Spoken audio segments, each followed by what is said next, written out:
Ezekiel chapter 17.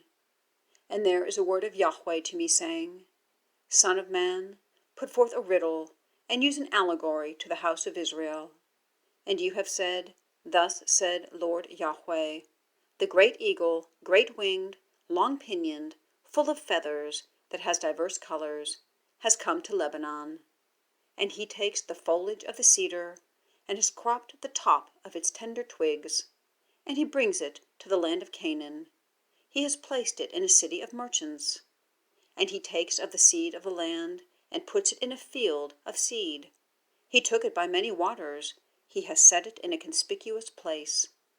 And it springs up, and becomes a spreading vine, humble of stature, to turn its thin shoots toward itself, and its roots are under it. And it becomes a vine, and makes boughs, and sends forth beautiful branches. And there is another great eagle, great-winged, and abounding with feathers. And behold, this vine has bent its roots toward him, and it has sent out its thin shoots toward him, to water it from the furrows of its planting. On a good field, by many waters it is planted, to make branches and to bear fruit, to be for a good vine. Say, Thus said Lord Yahweh, it prospers. Does he not draw out its roots, and cut off its fruit, and it is withered? And all the leaves of its springing it withers, and not by great strength or by numerous people, to lift it up by its roots. And behold, the planted thing, does it prosper? When the east wind comes against it, does it not utterly wither? On the furrows of its springing it withers. And there is a word of Yahweh to me, saying, Now say to the house of rebellion, Have you not known what these are? Say, Behold, the king of Babylon has come to Jerusalem, and he takes its king and its princes, and brings them to himself, to Babylon.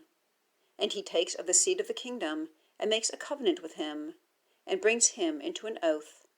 And he has taken the mighty of the land, that the kingdom may be humble, that it may not lift itself up, to keep his covenant, that it may stand. And he rebels against him, to send his messengers to Egypt, to give to him horses and many people. Does he prosper?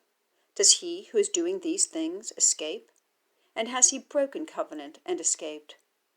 As I live, a declaration of Lord Yahweh, does he not, in the place of the king who is causing him to reign, whose oath he has despised, and whose covenant he has broken, die with him in the midst of Babylon?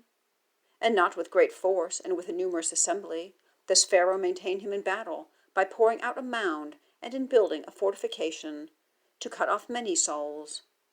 And he despised the oath, to break covenant. And behold, he has given his hand, and all these he has done. He does not escape. Therefore thus said Lord Yahweh, As I live, my oath that he has despised, and my covenant that he has broken, have I not put it on his head? And I have spread out my snare for him, and he has been caught in my net. And I have brought him to Babylon, and judged him there for the trespass that he has trespassed against me. And all his fugitives, with all his bands, fall by the sword. And those remaining, they are spread out to every wind. And you have known that I, Yahweh, have spoken.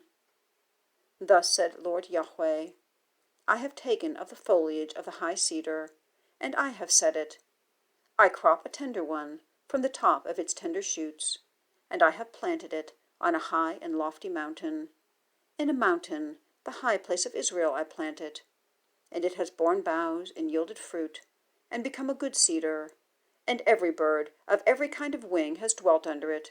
They dwell in the shade of its thin shoots. And all trees of the field have known that I, Yahweh, have made the high tree low. I have set the low tree on high. I have dried up the moist tree, and I have caused the dry tree to flourish. I, Yahweh, have spoken, and have done it.